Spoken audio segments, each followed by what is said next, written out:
Hi ಎಲ್ಲರಿಗೂ ನಮಸ್ತೆ. ನಾನು ನಿಮ್ಮ ಆಶಾ ಚಂದ್ರ ಭಟ್. ಆಶಾ ಸ್ನಳ ಪಾಕಕ್ಕೆ ನಿಮಗೆಲ್ಲರಿಗೂ ಸ್ವಾಗತ.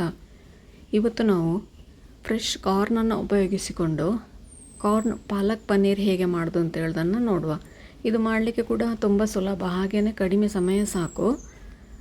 ಇದನ್ನು ಸೂಪ್ ಮಾಡಿ ಕೂಡ ಕುಡಿಬೋದು. ನಿಮಗೆ ಯಾವ ಥರ ಬೇಕೋ ಆ ಥರ ಉಪಯೋಗಿಸಿಕೊಳ್ಬೋದು. ಇದಕ್ಕೆ ನಾನಿಲ್ಲಿ ಮೊದಲಿಗೆ ಒಂದು ಪ್ಯಾನ್ ಇಟ್ಕೊಂಡು 2 ಟೇಬಲ್ ಸ್ಪೂನಷ್ಟು ಸಾಸಿವೆ ಎಣ್ಣೆ ಹಾಕಿಕೊಳ್ತಾ ಇದ್ದೇನೆ. ಸಾಸಿವೆ ಎಣ್ಣೆ ಸರಿಯಾಗಿ ಬಿಸಿಯಾದ ನಂತರ ಒಂದು ದೊಡ್ಡ ಈರುಳ್ಳಿಯನ್ನು ಸಣ್ಣದಾಗಿ ಹೆಚ್ಚಿ ಹಾಕಿಕೊಳ್ತಾ ಇದ್ದೇನೆ. ಈರುಳ್ಳಿ ಈಗ ಎಣ್ಣೆಯಲ್ಲಿ ಚೆನ್ನಾಗಿ ಫ್ರೈ ಆಗಬೇಕು. ಸಾಸಿವೆ ಎಣ್ಣೆ ಬಿಸಿಯಾದ ಕಾರಣ ಇದು ಫ್ರೈ ಆಗಲಿಕ್ಕೆ ಹೆಚ್ಚಿನ ಹೊತ್ತೇನು ಬೇಕಾಗುವುದಿಲ್ಲ.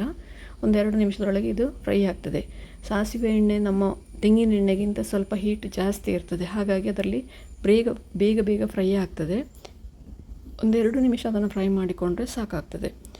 ಈರುಳ್ಳಿ ಟ್ರಾನ್ಸ್ಪರೆಂಟ್ ಆದ ನಂತರ ಇದಕ್ಕೆ ಒಂದು ದೊಡ್ಡ ಟೊಮೆಟೊವನ್ನು ಹಾಕಿಕೊಳ್ತಾ ಇದ್ದೇನೆ. ಟೊಮೆಟೊವನ್ನು 2 ನಿಮಿಷ ಫ್ರೈ ಮಾಡಿಕೊಳ್ಳಿ. ಅದು ಸ್ವಲ್ಪ ಮೆತ್ತಗಾದ ನಂತರ ನೀವು ಸೌಟಲ್ಲಿ ಪ್ರೆಸ್ ಮಾಡುವಾಗ ಒಂದು ಸ್ವಲ್ಪ ಮೆತ್ತಗಾದ ನಂತರ ಅದಕ್ಕೆ 1 ಕಟ್ಟು ಪಾಲಕನ್ನು ಚೆನ್ನಾಗಿ ತೊಳೆದು ಸಣ್ಣದಾಗಿ ಹೆಚ್ಚಿ ಹಾಕಿಕೊಳ್ತಾ ಇದ್ದೇನೆ. ಪಾಲಕಲ್ಲಿ 2 ಕಟ್ಟು ಬೇಕಾದರೂ ಉಪಯೋಗಿಸಿಕೊಳ್ಬೋದು. ನನ್ನ ಹತ್ರ ಒಂದು ದೊಡ್ಡ ಕಟ್ಟಿತ್ತು, ಅದನ್ನು ಹಾಕಿಕೊಳ್ತಾ ಇದ್ದೇನೆ.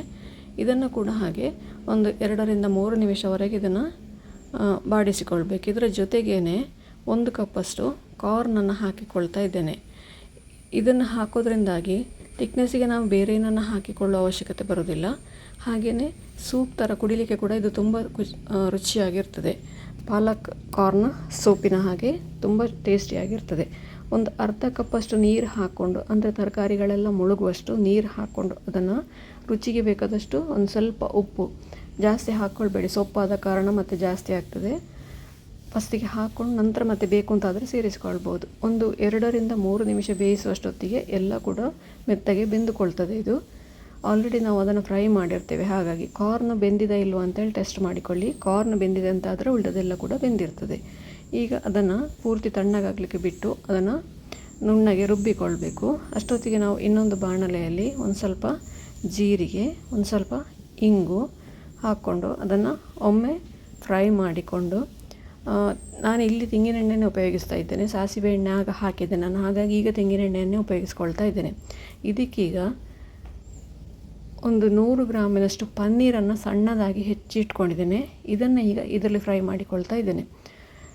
ಜೀರಿಗೆ ಇಂಗು ಹಾಕಿ ಪನ್ನೀರನ್ನು ಫ್ರೈ ಮಾಡೋದ್ರಿಂದ ಒಳ್ಳೆ ಮಸಾಲೆಯುಕ್ತವಾಗಿ ಚೆನ್ನಾಗಿರ್ತದೆ. ಹಾಗೆ ನಾನು ಮಸಾಲೆಗಳನ್ನು ಕೂಡ ನಂತರ ಇದಕ್ಕೆ ಹಾಕಿಕೊಳ್ತೇನೆ. ಲಾಸ್ಟಿಗೆ ನಾನು ಸೂಪನ್ನು ಸೇರಿಸ್ಕೊಳ್ತಾ ಇದ್ದೇನೆ.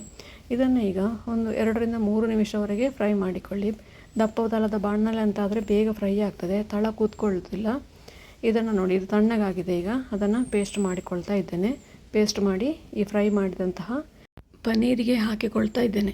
ಪನ್ನೀರ್ ಜಾಸ್ತಿ ಫ್ರೈ ಮಾಡೋದು ಇಷ್ಟ ಇಲ್ಲ ಅಂತ ಹೇಳುವವರು ಕೊನೆಗೆ ಹಾಕಿಕೊಳ್ಬೋದು. ನನಗೆ ಅದೊಂಚೂರು ಫ್ರೈ ಆದರೆ ಇಷ್ಟ ಆಗ್ತದೆ, ಹಾಗಾಗಿ ಅದನ್ನು ನಾನು ಫಸ್ಟಿಗೆ ಫ್ರೈ ಮಾಡಿ ನಂತರ ಹಾಕಿಕೊಳ್ತಾ ಇದ್ದೇನೆ. ಉಪ್ಪು ಕಡಿಮೆ ಆಗಿತ್ತು, ಸ್ವಲ್ಪ ಉಪ್ಪು ಸೇರಿಸ್ಕೊಳ್ತಾ ಇದ್ದೇನೆ. ಇದನ್ನು ಈಗ 2 ರಿಂದ 3 ನಿಮಿಷವರೆಗೆ ಕುದೀಲಿಕ್ಕೆ ಬಿಡಬೇಕು. ಅಷ್ಟರೊಳಗೆ ಇದಕ್ಕೊಂದು ಇಂಗಿನ ಒಗ್ಗರಣೆ ಮಾಡೋದು ತುಂಬ ರುಚಿಯಾಗಿರ್ತದೆ. ಇದಕ್ಕೆ ಒಂದು ಸ್ವಲ್ಪ ಅರಿಶಿನ, ಹಾಗೆಯೇ ಒಂದು ಸ್ವಲ್ಪ ಮೆಣಸಿನ ಹುಡಿ, ಒಂದು ಸ್ವಲ್ಪ ಗರಂ ಮಸಾಲೆ, ಹಾಗೆ ಇಂಗು, ಇವಿಷ್ಟನ್ನು ಹಾಕ್ಕೊಂಡು ಜೊತೆಗೆ ಒಂದು ಅರ್ಧ ಟೀ ಸ್ಪೂನಷ್ಟು ಕೊತ್ತಂಬರಿ ಹುಡಿ ಹಾಗೂ 1/4 ಟೀ ಸ್ಪೂನಷ್ಟು ಜೀರಿಗೆ ಹುಡಿ. ಮಸಾಲೆಯನ್ನು ಎಣ್ಣೆಯಲ್ಲಿ ಫ್ರೈ ಮಾಡಿ ಕೊನೆಗೆ ಒಗ್ಗರಣೆ ಹಾಕಿ. ನೀವು ಫಸ್ಟಿಗೆ ಒಗ್ಗರಣೆ ಹಾಕಿದರೆ ಆ ಮಸಾಲೆ ಸ್ಮೆಲ್ಲೆಲ್ಲ ಅದು ರಸದಲ್ಲಿ ಎಳ್ಕೊಂಡು ಅಷ್ಟು ಟೇಸ್ಟಿಯಾಗಿ ಬರೋದಿಲ್ಲ. ಈ ಕೊನೆಗೆ ಒಗ್ಗರಣೆ ಹಾಕೋದ್ರಿಂದಾಗಿ ತುಂಬ ರುಚಿಯಾಗಿ ಬರ್ತದೆ. ಇದನ್ನು ಒಮ್ಮೆ ಚೆನ್ನಾಗಿ ಮಗುಚಿದರೆ, ಪೂರ್ತಿಯಾಗಿ ಕುದಿದ ನಂತರ ಒಗ್ಗರಣೆ ಹಾಕಿದರೆ ಆಯ್ತು. ಇದನ್ನು ನಾವು ಸಾಂಬಾರಿಗೆಲ್ಲ ಹೇಗೆ ಒಗ್ಗರಣೆ ಹಾಕ್ತೇವೆ ಅದೇ ಥರ. ನಂತರ ಇದನ್ನು ಜಾಸ್ತಿ ಕುದಿಸಲಿಕ್ಕಿಲ್ಲ. ಒಂದು ಕುದಿ ಕುದಿದ್ರೆ ನಮ್ಮ ರುಚಿಯಾದ ಕಾರ್ನ್ ಪಾಲಕ್ ಪನ್ನೀರ್ ರೆಡಿ ಆಗ್ತದೆ. ನೀವು ಕೂಡ ಒಮ್ಮೆ ಖಂಡಿತ ಟ್ರೈ ಮಾಡಿ ನೋಡಿ, ಹೇಗಾಯಿತು ಅಂತೇಳಿ ಕಮೆಂಟ್ ಮೂಲಕ ನನಗೆ ತಿಳಿಸಿ. ಲೈಕ್ ಕೊಟ್ಟು ಶೇರ್ ಮಾಡಿ. ನೀವಿನ್ನೂ ನಮ್ಮ ಚಾನಲನ್ನು ಸಬ್ಸ್ಕ್ರೈಬ್ ಮಾಡ್ಕೊಳ್ಳಿಲ್ಲ, ಸಬ್ಸ್ಕ್ರೈಬ್ ಮಾಡಿಕೊಂಡು ಪಕ್ಕದಲ್ಲೇ ಇರುವ ಬೆಲ್ ಐಕಾನನ್ನು ಒತ್ತಿ ನಮ್ಮನ್ನು ಸಪೋರ್ಟ್ ಮಾಡಿ. ನಮ್ಮ ಇನ್ಸ್ಟಾ ಹಾಗೂ ಫೇಸ್ಬುಕ್ ಪೇಜನ್ನು ನೀವು ಫಾಲೋ ಮಾಡ್ತಿಲ್ಲ ಅಂದರೆ ಅದನ್ನು ಕೂಡ ಫಾಲೋ ಮಾಡಿ.